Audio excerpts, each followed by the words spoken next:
Last year, Angular and React were effectively the same framework. I know, you might be thinking, this is ridiculous, makes no sense. Angular uses classes and templates, and React uses functions and TSX or JSX. How could that be even remotely true? Well, even though we use very different types of syntax in each one of these frameworks, under the hood, last year the frameworks used to function very similarly. And there was one thing that caused divergence between them that we're going to discuss today. My name is Miku Getchev.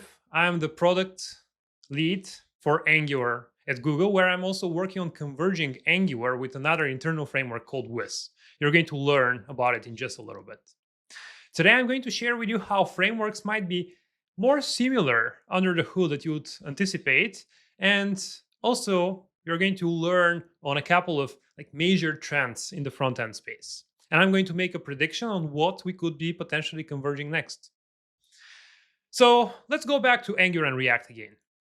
In both cases, we're going to develop our components with absolutely different types of syntax. In Angular, we're going to use classes and templates. In React, we're going to use functions and TSX if you're using modern React.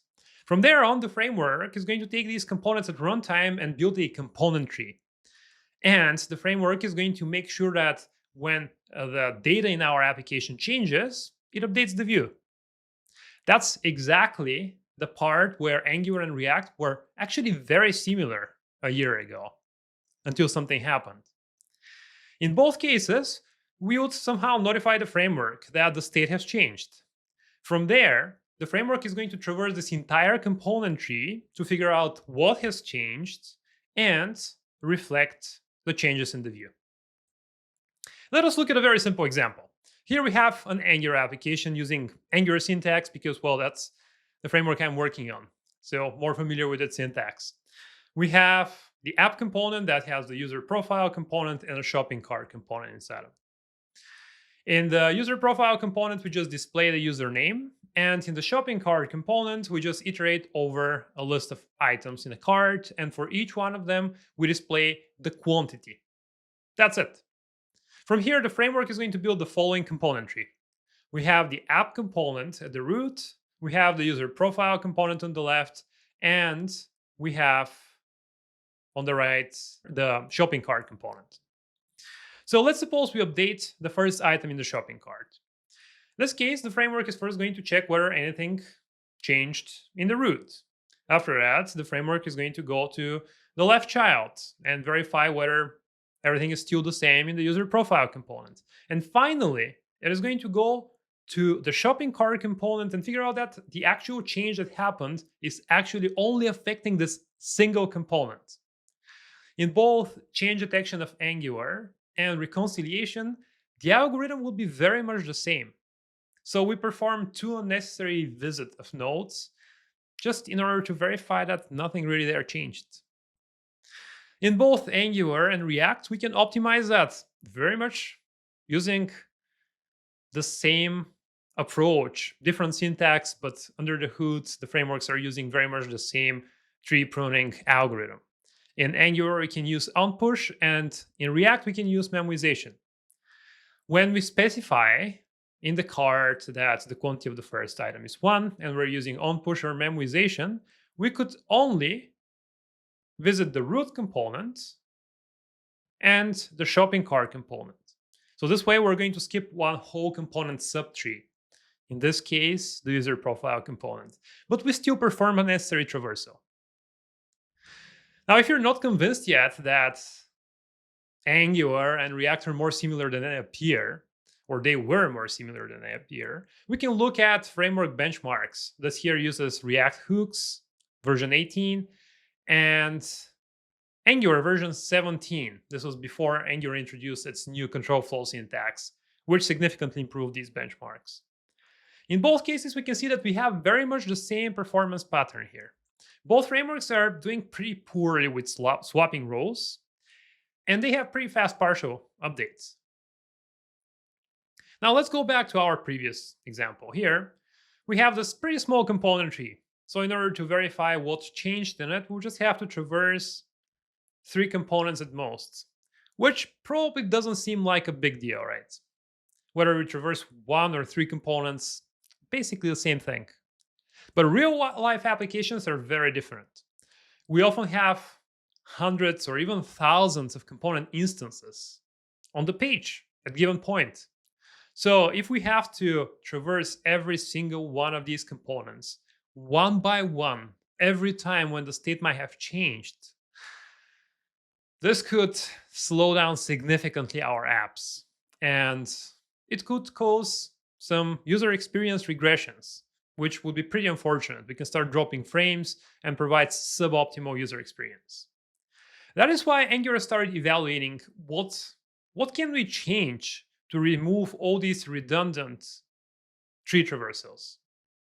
And that's exactly when we decided to adopt Signals. Signals is this reactivity primitive that is used by Vue, Angular, Solid, Svelte, Ember, Preact, and others. React decided to adopt a slightly different approach. You might be thinking, yeah, the React compiler is doing the exact same thing.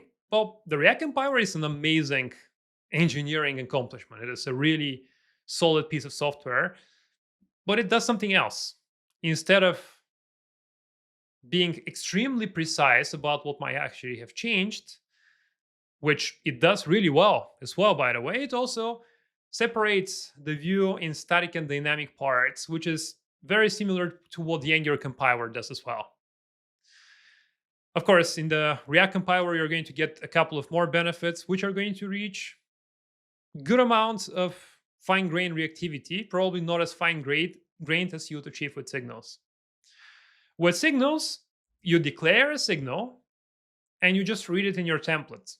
And from here, just by reading the signal, we notify the framework where exactly the signal has been used, so that when you update the signal value, the framework can go to this exact component and this exact part of its component tree and update the value.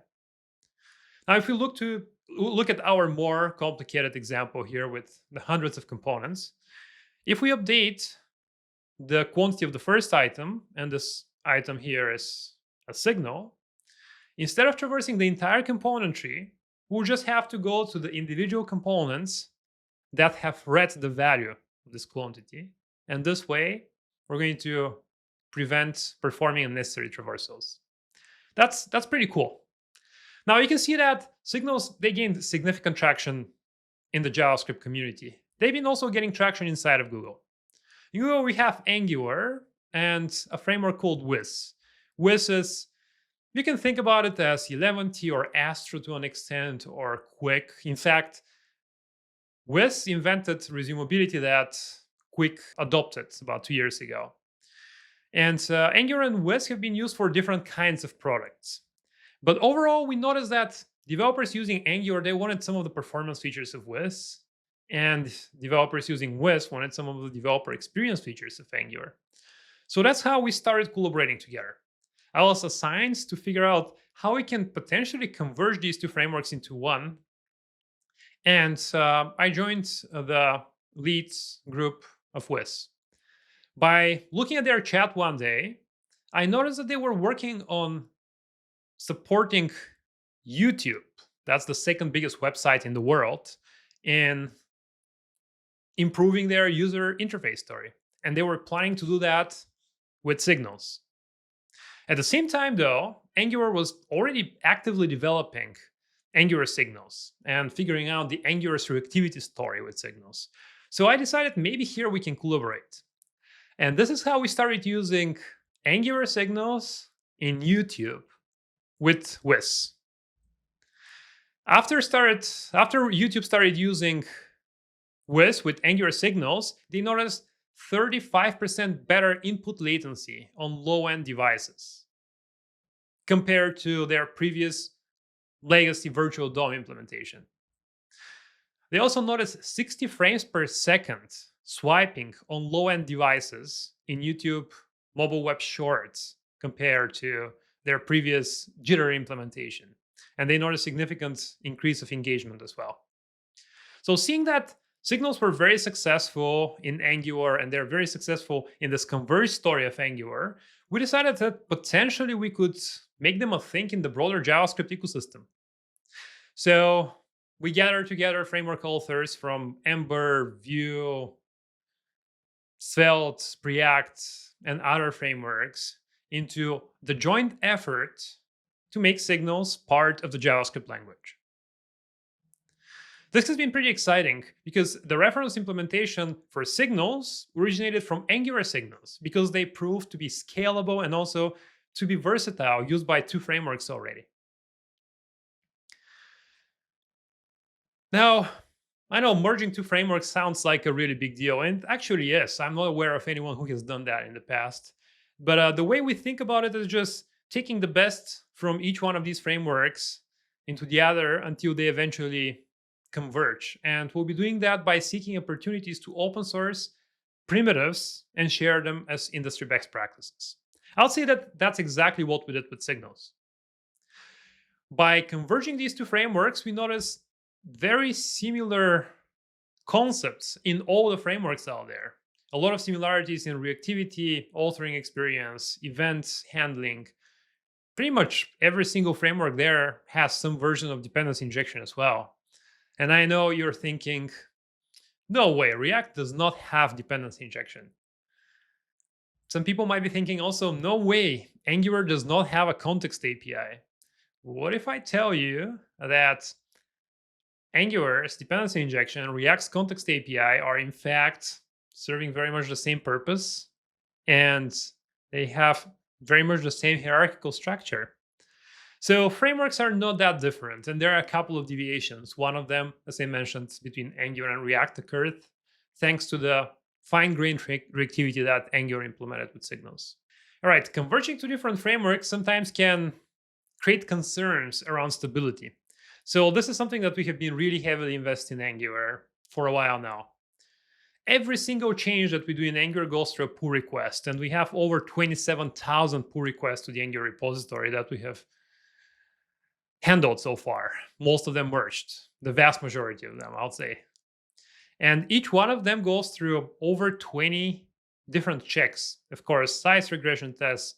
We have different tests for unit tests, end-to-end tests, different snapshot tests, and so much more.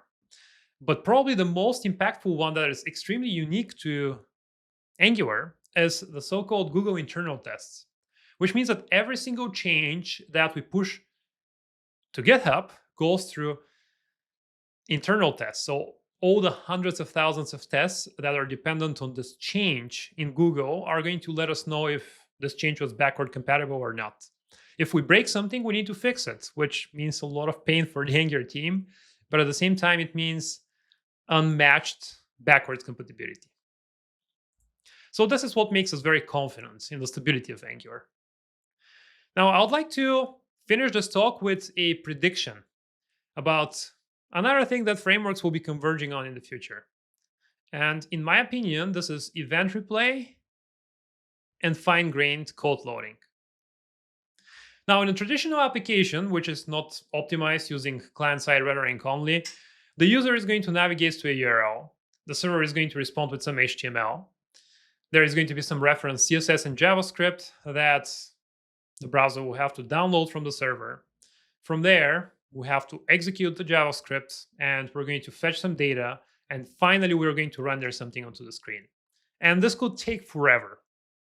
There are optimized versions of this. We can add server-side rendering to, instead of just returning some basic HTML and having to render the initial version of the page after we fetch data, we can do that on the server and immediately push the rendered content.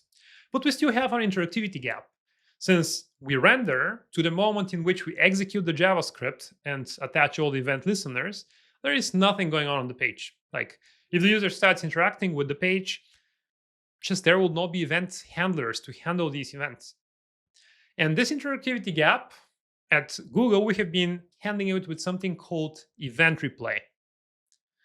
So here is a very simple mock. When it is gray, this means that the page is just not interactive yet. When it is blue, means that the page has gotten interactive. See, when I start clicking on the Add to Cart button, nothing happens. But when the page becomes interactive, I get 4 items in my shopping cart. This happens because when we load the page, we load it with a very small, very thin layer of JavaScript that records events. And once we download the functionality responsible for handling these events, we just replay them. This is a feature, as I mentioned again, called Event Replay. It is available in Angular today, in developer preview for the next couple of weeks. We're going to graduate it to stable. And it is powered by an abstraction called Event Dispatch that has been used in Google Search for over 10 years now. We modernized this version and we put it in the Angular repository. So if you're interested in what has been handling your events when searching things on Google, just head out to the Angular repository and find Event Dispatch. This collaboration between Angular and Wiz has been also leading to some inspiration. Now, Angular introduced this concept of deferrable views, which have great client-side semantics. We download code only when it is necessary. But in Wiz, we have resumability, which is a really powerful concept that enables us to lazily load code and download only the code that is responsible for handling certain user interaction. Now, very inspired by this concept of resumability and working closely with the Wiz team, we have been experimenting with something called incremental hydration. So when we send a request from the clients to the server and we get the rendered page, here we can have different deferred views or different incrementally hydratable regions on the page that have been specified with this defer block. When we load the application, none of this JavaScript is present, which means that we significantly reduce the total blocking time, and from there have better core web vitals. When we start interacting with a particular component, let's say in this case, the navigation, we're going to download the JavaScript associated with this component and hydrate it, make it interactive, and replay the user event. Now, we have been exploring one more thing here. What if the site navigation uses a signal, modifies its value, and its value is used in a direct component, let's say in the top bar component? It is entirely possible to serialize the signals graph, and when we update a signal that is used somewhere in the top bar, hydrate the top bar as well and reflect the value. This is not part of the initial implementation, but we were very interested to see whether you have use cases for that and how important this feature is for you, so that we can consider implementation and add it to future versions of incremental hydration. All right, now I covered a lot of stuff here. I talked about reactivity, event handling, and dependency injection, and I haven't even scratched the surface. There is so much more in One Web Framework. But hopefully you saw that frameworks are very much converging on similar concepts. And Adius Manny shared in his JavaScript Meta Frameworks in 2024 talk at I/O that frameworks are often sharing also very similar features. Now, I updated this chart a little bit to reflect my own views, but you can see that we have all of the frameworks being component-based. We have very similar server-side rendering support. We have pretty much shared reactivity story across most frameworks. So how do you even pick a framework? Well, when picking a framework, just don't overthink it. You end up using the same technology with just a different facade. But when I pick a framework for a production website that I know I'm going to maintain for the years to come, and my income depends on it, I'll usually pick a framework that is stable and reliable. A framework that has a supportive community and a rich ecosystem, and a framework that I enjoy using. That's everything I had for you today. Thank you very much for listening to my talk, and happy coding!